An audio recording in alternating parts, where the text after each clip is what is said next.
zvezimbabwe hazvina kumira mushe, zvarwadza kusvika mubhonzo mumwongo. Iko zvinezvi ndakuona vanhu vaya vatanga madzungairwa madzakutsaku vari kuhwanda nekuda kunyebedzera kusapota ZanuPF. Yei vakomana, kusapota ZanuPF hazvirevo kuti unofanira kuita zvinhu zviri very stupid. Kusapota ZanuPF hazvirevo kuti unofanira kuita zvinhu zveubenzi because kune vamwe vanhu vatori muZanuPF vari more educated, vane dzinodhonza dzinokakata dzisinganyima nemoto. There is this guy panapa ari kurwadziwa neaward rakapiwa Advocate Fadzai Mahere. Advocate Fadzai Mahere vakapiwa the award vachinzi zvoni hanzi best citizen, best Zimbabwean of the year. Handiti ndobva vapiwa that award from ZiFm Sterio paivotwa pachitwa zvinhu zviri kuitika. But now takuona vakomana varakashi vemuZanuPF vari kurwadziwa zvisingaiti, vari kudedzera kuti zvoni it is in the national interest for the responsible authorities to seriously consider cancelling ZiFm radio license following ZiFm radio complicity in rewarding elements hostile to the state, the president and the revolutionary party. We need new patriotically and apologetic radio stations. Ndo mashoko ari kubuda ari kutaurwa na Mr Jones Musara, vakomana varakashi amenoti ndo Musara yacho here vari kuda kuita.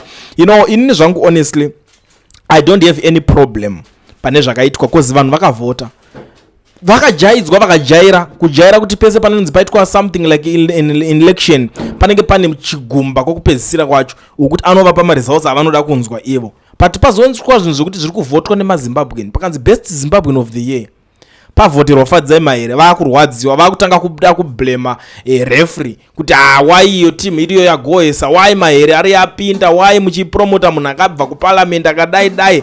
But vanhu vavhotera that one izvozvo and the people are satisfied, people are happy nenyaya iyoyo yekubva kwaakatoita kuparliament kwacho. So honestly I don't see any problem pane zvakaitika izvozvo. Inini zvangu ndakazvimiririra, but ndiri kutoona problem itori kune vanhu veZanuPF vanofungidza kuti pamwe ndo kutonga kwacho kana kuti kunzi munhu uri muZanuPF kudzvanyirira vamwe vanhu, kuita zvinhu zvisina musoro, kuita chirompe.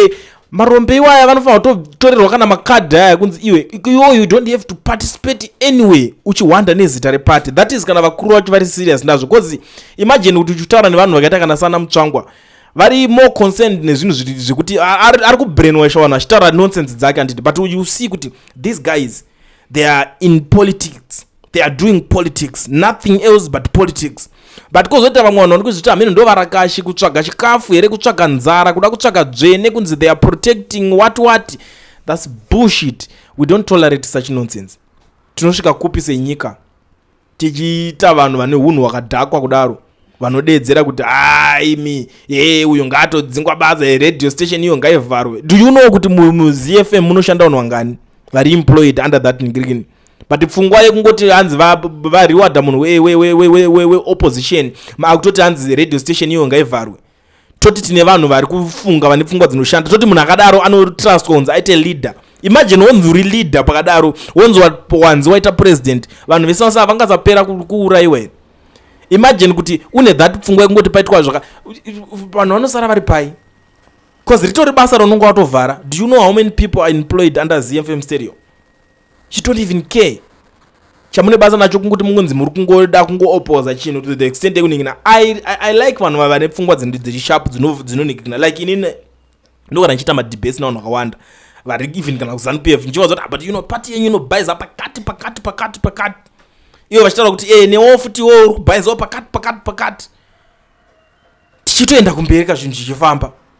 Noti kuti unosvika pakuti that ngirikini yo ZiFm ngaivharwe, unoziva kuti ZiFm unoni ende ZiFm yacho futi muri kuda kumhanyira kuti adzungu manitimuridzi mamuziva ngoti zvedu pamwe tingononge tiri kutopedza nguva gaivapedzerani ikoko. But inini kuti kuda kungovhurana pfungwa, kuonesana, kupenga kuri kuita vanhu. That's why vanhu vachiti ZanuPF ndeye vanhu vakadhakwa brain, ndo zvinhu zvinenge zvichirambwa izvo, zvinhu zvatiri kuramba zvakabva kumashure kunguva yana G40 yekuti vanhu vakangonzwa kuti ninga kadeso ndiwo opposition vakutorova, ninga kadeso ndiwo chakati vakutoisa no nguva iyo yakapera. Izvezvi yanguva yekuita zvimwe zvinhu zviri beta zvisingashorese, yanguva yekuita zvinhu zvisinganyadzise nei. But anyway, it's up to you. Muri Zimbabwe ndisati ndaenda zvangu, vanhu vari muSouth Africa vanoda kuregisterwa makambani nekuvhurirwa maFNB business account vasina mawork permits kana mastudy permits, mukana ndiwoyo wekuti mubate kambani inonzi Education Research iyo ine flyer ndaisa pascreen iro.